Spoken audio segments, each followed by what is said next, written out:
নগদ নিবেদিত অর্থনীতির খবর।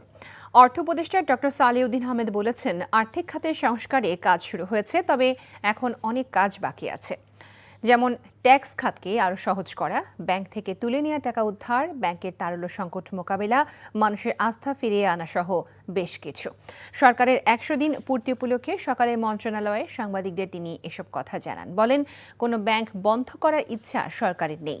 ইসলামী ব্যাংক ঘুরে দাঁড়িয়েছে উল্লেখ করে উপদেষ্টা বলেন, কয়েকটি ব্যাংকে অর্থ সহায়তা করেছে বাংলাদেশ ব্যাংক। সামনে অনেক চ্যালেঞ্জ আছে, সরকারের মাধ্যমে ভালো কিছু করার চেষ্টা করা হচ্ছে বলেও জানান অর্থ উপদেষ্টা।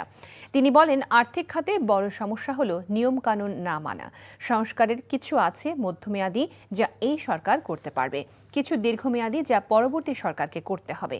তাহলেই আর্থিক খাত শক্তভাবে দাঁড়াবে।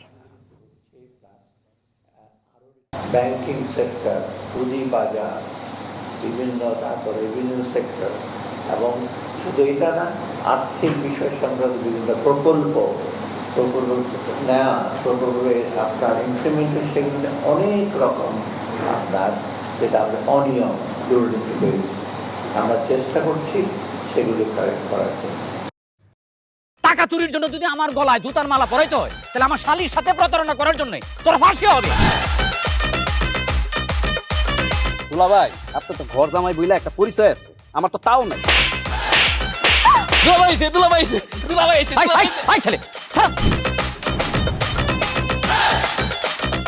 রাজনৈতিক ফ্যামিলির মেয়ে হয়ে ওই কাজ করবে। যারে পাবো আরে পিটাবো, রক্তের নেশায় ধরছে, রক্তের নেশায়, কাঁচা রক্তের নেশায় ধরছে। তোমার এই পলিটিক্স আমার বাম পকেটে থাকে। পাকুদের বউরে ঝামেলা পাকাই। এই বেটাই, আমি তখন বিয়ে করিনি। দুইটার আমি গুলি করে মারু। মাসুদরা কোনোদিন ভালো হয় না। আপনার পোশাক আশাক দেখে কিন্তু আপনার তালুকদার বংশের লোক মনে হয় না আব্বা, আপনার মনে হয় যে আপনি ফকির বংশের লোক।